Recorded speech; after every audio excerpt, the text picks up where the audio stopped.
Hi friends, welcome to lucky Lakshmikant YouTube channel. Friends, ఇవాల్టి వీడియోలో తెలంగాణ మహిళలకి అదిరిపోయే సువార్త అయితే రావడం అయితే జరిగింది. ఆ అప్డేట్ ఏంటో ఈ వీడియోలో తెలుసుకునే ముందు మీరు వీడియోని ఎక్కడ స్కిప్ చేయకుండా చివరి వరకు చూడండి. అప్పుడైతే నేను చెప్పేది మీకు అర్థమవుతుంది. మీకు ఈ వీడియో నచ్చితే ఒక లైక్ చేసి, అలాగే ఇంతవరకు మన ఛానల్ సబ్స్క్రైబ్ చేయని వాళ్ళు ఎవరైనా ఉంటే వెంటనే సబ్స్క్రైబ్ చేయండి. ఫ్రెండ్స్, లేట్ చేయకుండా టాపిక్లోకి వెళ్దాం రండి. తెలంగాణ రాష్ట్రంలో రాబోయే రోజుల్లో ప్రతి మండలంలో మహిళలకు రైస్ మిల్లులు, గిడంగులు ఏర్పాటు చేస్తామని సీఎం రేవంత్ ప్రకటించారు. వచ్చే ఎన్నికల్లో 33% మంది మహిళలను ఎమ్మెల్యేలు, ఎంపీలుగా గెలిపించుకుంటామని చెప్పారు.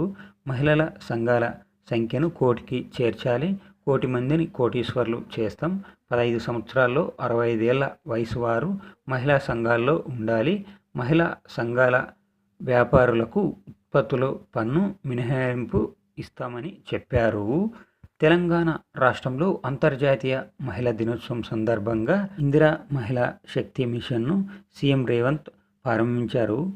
శెర్పా, మెఫ్మాలను విలీనం చేసి 1,00,00,000 మంది మహిళలకు 1,00,00,000 కోట్ల రుణం అందించడమే దీని ఉద్దేశమని చెప్పారు. మహిళల ఆధ్వర్యంలోనే 150 అద్దె బస్సులను ప్రారంభించారు. 31 జిల్లాల్లో పెట్రోల్ బంకులను సీఎం ప్రారంభించారు. రుణ బీమా, ప్రమాద బీమా చెక్కులను కూడా అందిస్తారు.